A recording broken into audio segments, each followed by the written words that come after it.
চতুর্থ শ্রেণীর শিক্ষার্থীরা, আজকে তোমাদের সামনে হাজির হয়েছে নতুন একটি গুরুত্বপূর্ণ ক্লাস নিয়ে।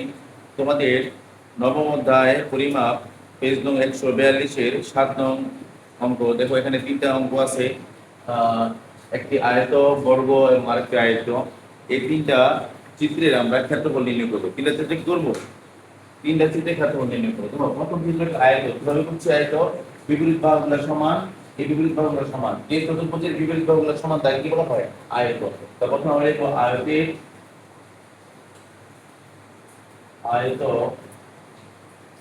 ক্ষেত্রে দৈর্ঘ্য, দৈর্ঘ্য হলো বড়টা, দৈর্ঘ্যটা কত কত বলতো?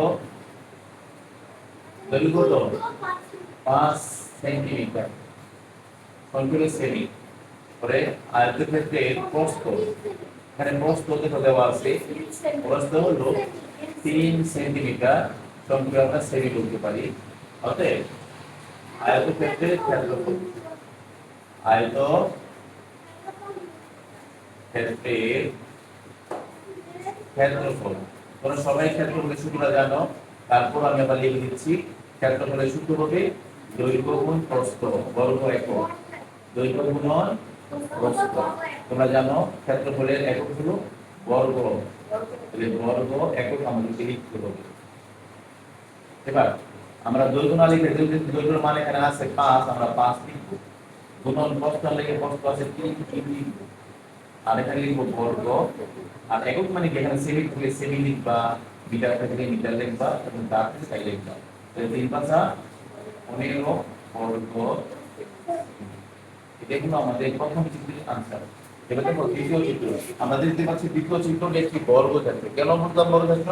কারণ আমরা জানি বর্গক্ষেত্রের 4টি বাহু, প্রতিটি বাহু থাকে সমান থাকে। যেহেতু এটা 4, তাহলে এটা 4, এটা 4, এটা সবগুলো সমান, এজন্য আমরা এটাকে বর্গক্ষেত্র বলি। তাহলে দুই নম্বরে আমরা লিখবো বর্গক্ষেত্রে প্রত্যেক বাহু লিখব।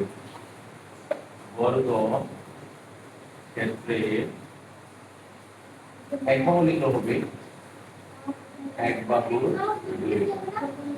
বর্গক্ষেত্রে এক বাহুর দৈর্ঘ্য হলো 4 সেন্টিমিটার। কত সেন্টিমিটার বলতো?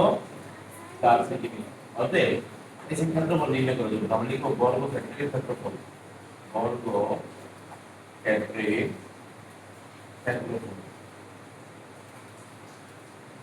তোমরা জানো বর্গক্ষেত্রের ক্ষেত্রফল সূত্র হলো এক বাহুর দৈর্ঘ্য গুণ এক বাহুর দৈর্ঘ্য। এক বাহু গুণ এক বাহু লিখি, তোমার জায়গা কম। এক বাহু গুণ এক বাহু।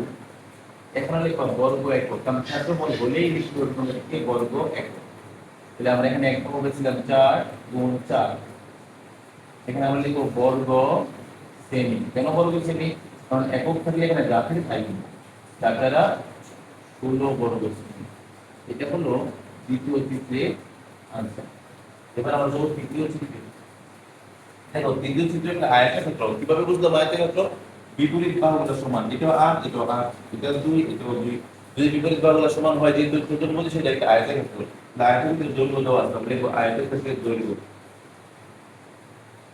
আয়তক্ষেত্রের দৈর্ঘ্য প্রথমের মতো, হ্যাঁ, আয়তক্ষেত্রের দৈর্ঘ্য হলো 8 সেমি। সেম প্রথম নাম। আয়তক্ষেত্রের প্রস্থ, প্রস্থ হলো ছোটটা, এবং প্রস্থ দেওয়া আছে 2 সেমি, 2 সেমি। অতএব আয়তক্ষেত্রের ক্ষেত্রফল, তোমরা জানো ক্ষেত্রফলের সূত্র হলো দৈর্ঘ্য গুণ কি? প্রস্থ। দৈর্ঘ্য গুণন প্রস্থ, বর্গ একক। এখানে দৈর্ঘ্য পেলাম আমরা 8, গুণ প্রস্থ পেলাম আমরা 2। বর্গ এখানে আর একটু লিখব না, সেমি লিখব। এই এককটা কি আমরা জেনে গেছি। আর যখন 16 বর্গ। আশা করি তোমরা 3 নম্বর চিত্রের ক্ষেত্রফল নির্ণয় কিভাবে করতে হয় বুঝতে পেরেছো। প্রিয় শিক্ষার্থীরা, এবার আমরা করব 142 পেজের অঙ্ক নং 8। দেখো 8 এর মধ্যে দুইটা চিত্র আছে। এক নং চিত্র বলছে বাগানটির দৈর্ঘ্য কত, আর আরেকটা চিত্র বলছে বাগানটির প্রস্থ কত। দেখো এখানে আবার ক্ষেত্রফল দেওয়া আছে, দুটোরই কিন্তু ক্ষেত্রফল দেওয়া আছে। এখানে দেওয়া আছে 115 বর্গ মিটার, আর এটার ক্ষেত্রফল হলো 98 বর্গ মিটার। আর এটার দৈর্ঘ্য হলো 5 মিটার, আর এটার দৈর্ঘ্য হলো, প্রস্থ হলো 70 মিটার। তাহলে দেখো আমরা শুরু করি। আমাদের এখানে যে দুইটা চিত্র আছে 8 নং এ। প্রথমে এই অঙ্কটা বাগানটি দেখো দৈর্ঘ্য কত চাইছে। এখানে বাগানটির ক্ষেত্রফল দেওয়া আছে, ভিতর যেটা সেটা ক্ষেত্রফল, আর সাইডে যেটা সেটা প্রস্থ, মানে এই দৈর্ঘ্যটা আমরা বের করব। তো এক নম্বর আমরা শুরু করে দিই। 8 নং এর 1। তো প্রথমে আমরা লিখব বাগানটি আয়তাকার। আয়তাকার লিখে সুন্দর হয় বেশি। আয়তাকার, আয়তাকার বাগানে এই ক্ষেত্রফলটা আমাদের হলো ক্ষেত্রফল আগে লিখবা। আয়তাকার বাগানে ক্ষেত্রফল 115 বর্গ মিটার। আয়তাকার বাগানে প্রস্থ দেওয়া আছে। প্রস্থ হলো দেওয়া আছে প্রস্থ 5 মিটার। তাহলে প্রস্থ 5 মিটার। অতএব এসে আয়তাকার বাগানে এসে বাগানটি দৈর্ঘ্য কত? তাহলে বাগানটি দৈর্ঘ্য, দৈর্ঘ্য একটা সূত্র তোমরা সবাই জানো। সূত্র হলো ক্ষেত্রফল ভাগ প্রস্থ। সূত্র যারা পারো না সেই প্রশ্ন করে মনে করে নেবে, ক্ষেত্রফল ভাগ প্রস্থ। যারা এখনো সূত্র জানো না তারা সূত্রটা মনে করে নেবে। তাহলে ক্ষেত্রফল না লিখে আমরা ক্ষেত্রফল লিখবো 115 ভাগ, আর প্রস্থ আছে 5 লিখবো। এখানে যদি মিটার, আমরা এককের জায়গায় মিটার লিখবো। এবার 5 দিয়ে আমরা 115 কে ভাগ করব। 5 আগে 11 ভাগ করো, 5 11 ভাগ করলে হবে 5 2 কোণে 10 থাকে 1, 1 এর সাথে 5 মিলে হবে 15, তাহলে 3 পাঁচে 15 হলো 23 মিটার। তাহলে বাগানটি দৈর্ঘ্য 23 মিটার। এবার 2 নম্বর কি বলছে? 2 নম্বর কি বলছে? বাগানটির প্রস্থ কত? তো মাঝেরটা হলো বাগানটির ক্ষেত্রফল। এটা হচ্ছে আয়তাকার বাগান। আয়তাকার বাগানে আয়তাকার না লিখলেও চলবে। আয়তাকার বাগানে ক্ষেত্রফল দেওয়া আছে। আমরা দেখি যদি ক্ষেত্রফলটা লিখবো। ক্ষেত্রফল দেওয়া আছে 98 বর্গ মিটার। ক্ষেত্রফল সবসময় বর্গ লিখতে হবে, বর্গ মিটার। আয়তাকার বাগানের এরপর আগেরটা ছিল প্রস্থ দেওয়া ছিল, এবারটা দৈর্ঘ্য দেওয়া আছে। আয়তাকার বাগানের দৈর্ঘ্য দেওয়া আছে। দৈর্ঘ্য হলো 14 মিটার। ऐसे कि আয়তাকার বাগানের প্রস্থ দেখছি বলছিল বাগানটির প্রস্থ টোটাল আয়তন না লিখলে চলবে। বাগানটির প্রস্থ, বাগানটি তোমরা প্রস্থের সূত্র জানো। প্রস্থের সূত্র হলো ক্ষেত্রফল ভাগ দৈর্ঘ্য। দৈর্ঘ্য সূত্র ছিল ক্ষেত্রফল ভাগ প্রস্থ, আর প্রস্থের সূত্র হলো ক্ষেত্রফল ভাগ দৈর্ঘ্য। উল্টা একটা সূত্র পাল্টে আরেকটা পাল্টে। ক্ষেত্রফল ছিল এখানে 98 ভাগ দৈর্ঘ্য ছিল 14। 14 দিয়ে ভাগ করার সাথে সাথে এটা বের হয়ে যাবে প্রস্থ। আমরা ভাগটা একটু করে নিয়ে দেখো। 14 দিয়ে যদি আমরা 98 কে ভাগ করি, 14 98 কয়বার যাবে অনুমান করবো। 7 বার হতে পারে। 7 বার করলে 8 হাতে 2 7 থেকে 7 বার জন্য 7। তাহলে বাগানটির প্রস্থ হলো 7 মিটার। আশা করি তোমরা বুঝতে পেরেছো। আমি আরো একবার তোমাদের সুবিধার্থে বলতেছি। দেখো এখানে দুইটা চিত্র দেওয়া আছে। প্রথম চিত্রে বলছে বাগানটির দৈর্ঘ্য কত। বাগানটির ক্ষেত্রফল দেওয়া আছে 115 বর্গ মিটার, আর প্রস্থ হচ্ছে 5 মিটার। তো আমরা লিখবো বাগানটির ক্ষেত্রফল 115 বর্গ মিটার, প্রস্থ 5 মিটার। অতএব বাগানটির দৈর্ঘ্য দিয়েছে, বাগানটির দৈর্ঘ্য লিখবা। আর দৈর্ঘ্য সূত্র হলো ক্ষেত্রফল ভাগ প্রস্থ। ক্ষেত্রফল না লিখে মান লিখবা, ভাগের ভাগ, প্রস্থ না লিখে প্রস্থের মান লিখবা। অর্থাৎ 5 দিয়ে 115 ভাগ করলে হয় 30 মিটার। অর্থাৎ বাগানটির এই দৈর্ঘ্যটা হলো 30 মিটার। এবার এইটা দেখো বাগানটির প্রস্থ কত। এটা হলো বাগানটির ক্ষেত্রফল। ক্ষেত্রফল দেওয়া আছে 98 বর্গ মিটার, আর এখানে আবার দৈর্ঘ্য দেওয়া আছে। বাগানটির দৈর্ঘ্য হলো 14 মিটার। তাই কি বাগানটির প্রস্থ। অতএব বাগানটির প্রস্থ সূত্র লিখে ক্ষেত্রফল ভাগ প্রস্থ, দৈর্ঘ্য ক্ষেত্রফল বরাবর 98 লিখবা, ভাগের ভাগ দৈর্ঘ্য বরাবর 14 লিখবা। তুই ভাগ করলে যা হবে সেটাই বাগানটির প্রস্থ। সব বুঝতে পারছো? প্রিয় শিক্ষার্থীরা, এবার তোমাদের সাথে আলোচনা করব 142 পেজের অঙ্ক নং 9 এবং 10। একেবারে সহজ অঙ্ক, সবাই একটু ভালো করে দেখো। অঙ্ক নং 9 কি বলছে? আরিফ সকালে 2 ঘন্টা ও 10 মিনিট এবং রাতে 1 ঘন্টা 55 মিনিট বই পড়ে। সে মোট কত সময় পড়ে তা সেকেন্ডে প্রকাশ করব। তাহলে আমরা এটা করব সেকেন্ডে প্রকাশ করব, আগে আমরা যোগ করে নিই। তো সহজ নিয়মে করব, আমরা কঠিন নিয়মে করব না। ঘন্টা মিনিট কি বলতো, ঘন্টা আর কি সহজ নিয়মে করব। সকালে পড়ছে কতক্ষণ, 2 ঘন্টা 10 মিনিট, 2 ঘন্টা 10 মিনিট। আর রাতে পড়ছে কতক্ষণ, 1 ঘন্টা 55 মিনিট। আমরা যোগ করে দিই, 5 আর 0 যোগ করলে 5 6, 5 আর 1 6 9। দেখো 65 হয়ে গেছে না? এখন আমাদের একটা কাজ করতে হবে, আমরা এখানে না লিখে লাভ করে নিব।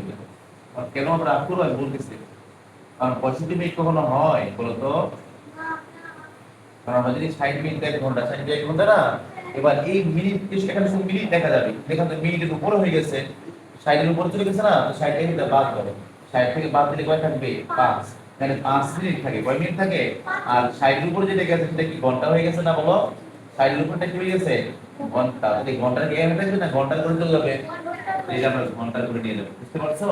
তো 2 আর 1 কত 3, 3 আর 1 কত 4, বুঝছো?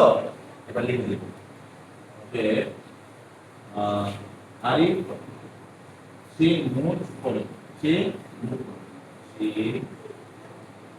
মোট সে মোট পড়ে কয় ঘন্টা বলো তো, 4 ঘন্টা 5 মিনিট। এবার বলছে সেকেন্ডের প্রশ্ন করতে, কিসের প্রশ্ন করতে বলতো, সেকেন্ড আমরা প্রশ্ন করতে হবে। 4 ঘন্টা তুমি 1 ঘন্টাকে মিনিট বানাবো, 4 গুণ 60 হয়ে যাবে কি মিনিট, তাই না? আর এখানে 5 এর মিনিট আছে, একবারে যোগ করে দিই, কত হয় বলো, 4 6 24 আর 0 দিবা যোগ 5 মিনিট 245 মিনিট। এবার আমাকে বলতে সেকেন্ডে প্রকাশ করার জন্য, এবার বলুন তো মিনিট থেকে সেকেন্ড কিভাবে বানায়, মিনিট থেকে সেকেন্ড, তাহলে 1 মিনিটে কয় 1 মিনিটে কয় সেকেন্ড, আমরা এটাকে 60 দিয়ে করব। সময়ের অঙ্ক আমাদের একটা পুরো ক্লাস আছে, যাতে সমস্ত আমি কিভাবে সেকেন্ড থেকে মিনিট বানায়, মিনিট থেকে সেকেন্ড বানায়, আমরা গুণটা করি। হ্যাঁ বলো, 4 5 5 থেকে 0, 5 থেকে 0 তো 0 হাতে আছে 3, তাহলে 24 আর 3 25 আর 20 26 না 27,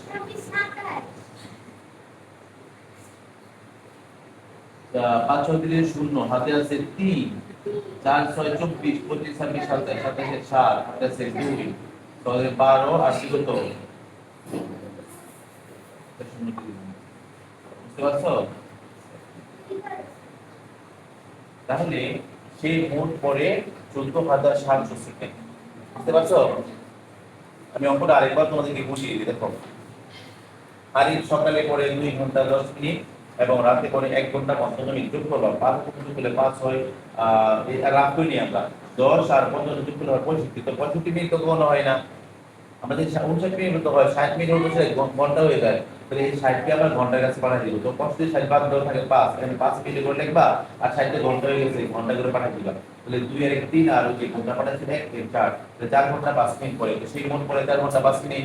এবার আমরা বলি সেকেন্ডে পজ করার জন্য, তাহলে দেখবা ঘন্টাকে আগে মিনিট বানাইবা, সরাসরি তো ঘন্টা সেকেন্ড বানানো যায় না, ঘন্টাকে মিনিট বানাইবা, 1 ঘন্টা 60 মিনিট, তো 4 কে 60 দ্বারা গুণ করবা, তাই মিনিট হয়ে গেছে, আর 5 তে এমনি মিনিট আছে যোগ করে দিবা, তো 424 40 মিনিট আর 5 মিনিট 245 মিনিট। এবার মিনিটকে সেকেন্ড বানাতে হলে 60 দ্বারা গুণ করবা, তো 60 দ্বারা গুণ করলে হয় 14700 সেকেন্ড, এটাই आंसर, বুঝতে পারছো? এবার আমরা চলে যাব অঙ্ক নম্বর 10, লাস্ট অঙ্ক 10 নম্বর অঙ্কটা একেবারে ইজি, আমরা পার্থক্য করতেছি, আমরা লিখব বছর মাস, লিখব বছর মাস, পার্থক্য করলে বলতো কি করতে হয়, বিয়োগ করতে হয়, তাহলে বিয়োগ করার সময় বড় সংখ্যা আগে লিখবো না, তাহলে বড় আগে লিখবো, আরিফের বয়স হলো লায়লার বয়স হলো 10 বছর আর মৃদুলের বয়স হলো 12 বছর, তাহলে 12 বড় না, 12 আগে লিখবো, এখানে মাস লিখে কিছুই নেই, তো আমরা কি লিখবো 00 লিখবো। তারপর এবার লায়লার বয়স হলো 10 বছর, 10 বছর 10 বছর 9 মাস, 10 বছর 9 মাস, এবার আমরা বিয়োগ করে দিব, পার্থক্য দিলে বিয়োগ করবা। এখন সমস্যা হলো এখানে তো 10 থেকে 0 থেকে 9 বিয়োগ করা যায় না, যায় বিয়োগ করা না গেলে এখান থেকে এক ধার নিবা, এখান থেকে এক নিলে কত হয়ে থাকে এখানে 11 থাকে, এক এখানে দেখো 12 থেকে এক ওখানে নিয়ে গেছি না, তাহলে এক নিয়ে গেলে 12 থেকে 2 লোক থাকে 11। আর দেখো তো বছর থেকে মাসের কাছে গেলে এক বছরে কয় মাস? 12 মাস। এখন তো 12 যোগ করতে হবে, কি করতে হবে? 12 যোগ করতে হবে। তাহলে উপরে আছে 12 নিচে হলো 9, তাহলে 9 আছে 12 হবে 10 11 12 কি হবে? এবার কিন্তু আগে 12 ছিল, এখানে 12 আছে না 11 আছে, এখন 11 তো 10 আছে 11 এক হবে। লাস্টে বাংলা এটা লিখে দিবা আবার পুরো লেখা দিবা লাস্টে এটা লাইলা ও বিজুর বসে পার্থক্য।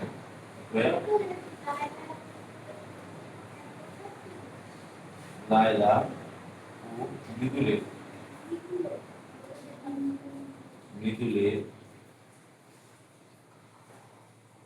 বয়সের পার্থক্য 1 বছর 3 মাস। এই কোন পড়া বুঝে নাই বলো? দেখো এই ব্যাপারটা আরেকবার বলতেছি সময়ের উপরে দেখো। এখানে লাইলার বয়স দেওয়া ছিল 10 বছর 9 মাস আর মৃদুর বয়স 12 বছর। তার পার্থক্য দিলে বিয়োগ করতে হয়, তোমরা জানো বিয়োগের সময় বড় সংখ্যা আগে লিখতে হয়। তো 12 বছরের 00 মাস না দিকে 00 মাস দিছি, আর লাইলার বয়স হলো 10 বছর 9 মাস। এবার আমরা বিয়োগটা কিভাবে করব? যেহেতু উপরের সংখ্যা ছোট, ছোট সংখ্যা থেকে বড় সংখ্যা বিয়োগ করে যায় না, এখান থেকে এক ধার নিবা। তাহলে এখানে ছিল 12, 1 বছর নিয়ে গেলে থাকে 11 বছর, তাহলে 1 বছর আমরা যদি 12 মাস, এখানে মাসের কাছে গিয়ে 12 যোগ হবে, তাহলে 12 থেকে 9 বিয়োগ করলে হয় 3 মাস। আর এখানে ছিল 11 বছর, এখন 10 বছর বিয়োগ করলে 1 বছর থাকে, তাহলে লাইলা এবং মৃদুলের বয়সের পার্থক্য হবে 1 বছর 3 মাস। দাও